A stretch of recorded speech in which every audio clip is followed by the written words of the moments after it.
Hi friends, welcome to my channel Sindhanai సోల్సేల్. ఈరోజు మనం ఉన్న ప్లేస్ గోకర్ణ. ఇది గోకర్ణ బీచ్.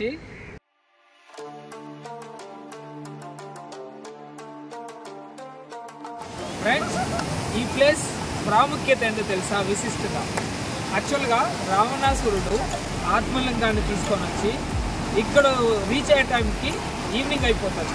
ఆయన ఇంకా సముద్ర స్నానం చేయాలి.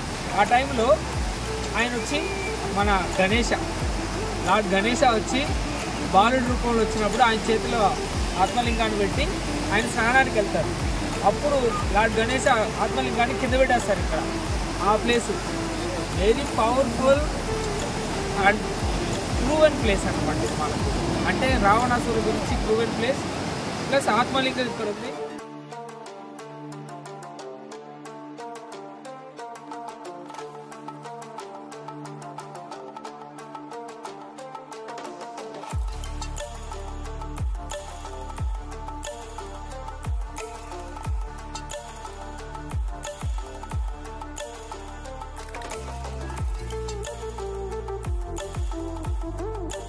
సరే, మనం ఇక్కడికి వచ్చాం, కాళ్ళు చేతులు కడుక్కున్నాం, నీళ్ళు చల్లుకున్నాం.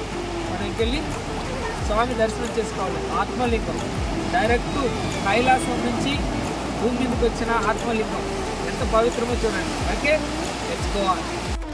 ఇలా సముద్రానికి వెళ్ళొచ్చేసాము. ఇది is the way to temple. So ఈ రూట్న మనం టెంపుల్కి వెళ్తున్నాం. ఇది టెంపుల్ ఎంట్రన్స్ గైస్.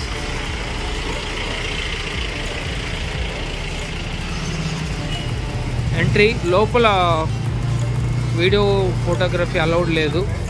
సో ఇక్కడ నుంచి ఎంట్రీ చూసుకోండి. ఫ్రెండ్స్, చాలా ఇంపార్టెంట్ విషయం ఏంటంటే ఈ గుడిలో మోడర్న్ డ్రెస్ లోపలికి అలౌడ్ లేదు.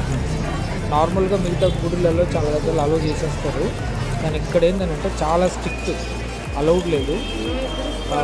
జెంట్స్ అయితే కన్నా పంచారు. లోపలికి వెళ్ళిన తర్వాత షర్ట్ బనీన్ ఏమున్నా రిమూవ్ చేయాలి, పంచితో వెళ్ళాలి. ఇది గుడి లోపల. లేడీస్ అయితే కన్నా చుడిదార్స్ అండ్ శారీస్ ఇలాంటివి, మోడర్న్ డ్రెస్ నాట్ అలౌడ్. చాలా ఇంపార్టెంట్, గుర్తుపెట్టుకోండి. పొరపాటున వస్తే కూడా వెనక్కి పంపించేస్తారు, మళ్ళీ వెళ్ళి మీరు డ్రెస్ చేంజ్ చేసుకున్నట్టు ఉంటారు. ఇవి గుడి చుట్టూ ఉన్న వీధులండి గోకర్ణలో.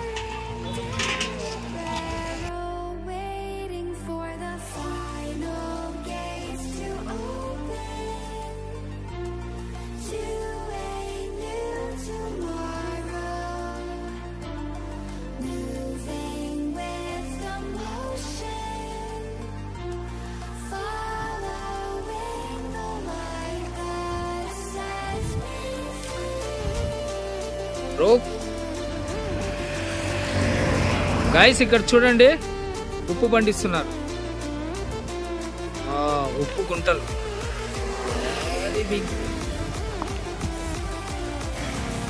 ఇది on the way to Gokarna.